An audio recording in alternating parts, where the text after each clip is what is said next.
নমস্কার বন্ধুরা, দিতির রান্নাঘর উইথ ব্লগ চ্যানেলে আপনাদের প্রত্যেককে স্বাগত। দেখুন, আজকে নিয়ে চলে এসেছি কলমি শাকের ঘন্ট। তো আজকের এই কলমি শাকের ঘন্টটা আমি কিভাবে করেছি চলুন দেখে নিন। তো দেখুন, কলমি শাকের ঘন্ট করার জন্যে কড়াইতে তেল খুব ভালোভাবে গরম করে নিয়েছি। এইবার ছোট ছোট করে কেটে রাখা আলুগুলোকে একটু ভেজে নেব।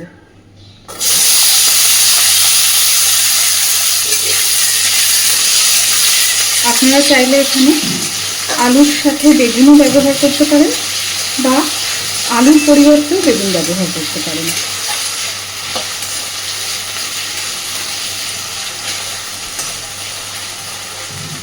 তো আলুগুলোকে আগে একটু ভেজে নেব। দেখুন, আলুগুলোকে আমি বেশ সুন্দর করে ভেজে নিয়েছি।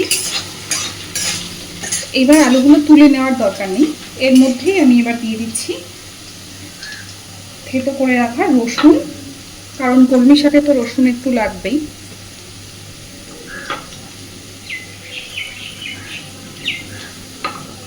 আর দিচ্ছি পেঁয়াজ কুচি আর চেরা কাঁচা লঙ্কা।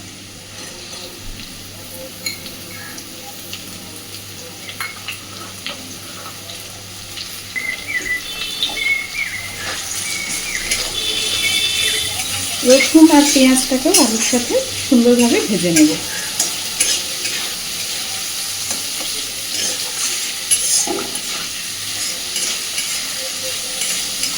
আমি এই পর্যায়েতেই লবণ আর হলুদটাও এর মধ্যে দিয়ে দেব।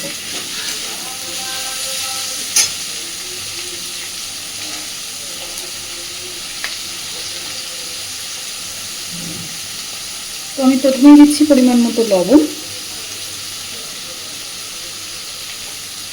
একেবারে শাকের পরিমাণের লবণটাই এখানে ব্যবহার করেছি।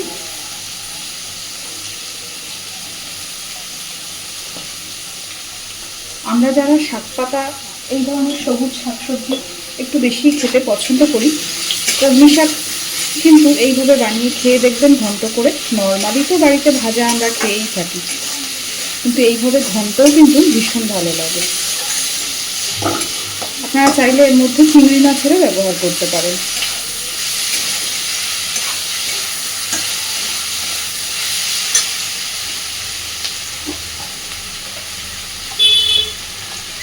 দিয়ে দিচ্ছি হলুদ।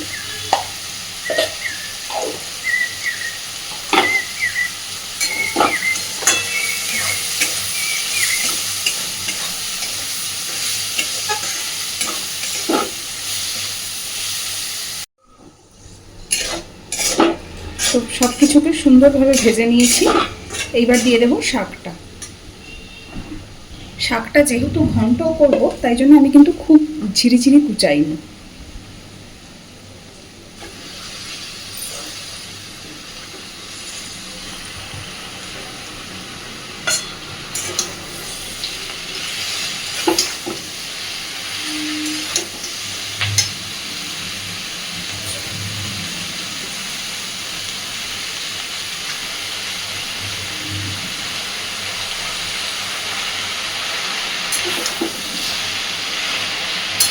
আস্তে আস্তে নাড়তে নাড়তে শাকটা একদমই মজে যাবে।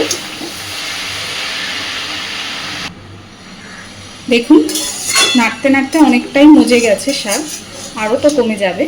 আলাদা করে কোনো জলেরও ব্যবহার করার দরকার নেই, যেহেতু শাকের ঘন্ট অলরেডি শাক থেকেই যা জল বেরোবে তাতেই সব সিদ্ধ হয়ে যাবে সুন্দর।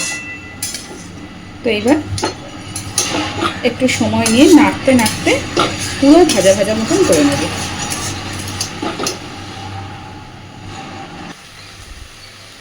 তো দেখুন, কলমি শাকের ঘন্ট কিন্তু আমার একদম রেডি। খুব সুন্দরভাবে সব কিছু মিশে গেছে, আর শাকের এই সবুজ রঙটাও কিন্তু খুব সুন্দরভাবে বজায় আছে প্রায়।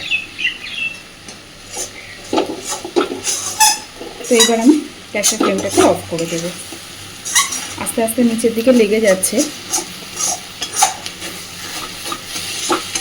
তো আজকের আমার এই কলমি শাকের ঘন্টটা আপনাদের কেমন লেগেছে আমাকে অবশ্যই জানাবেন, আর বাড়িতে এইভাবে ট্রাই করে দেখবেন। আশা করি ভালোই লাগবে। আর প্লিজ আমার চ্যানেলটাকে লাইক, শেয়ার এবং সাবস্ক্রাইব করে আমার পাশে থাকবেন। ধন্যবাদ।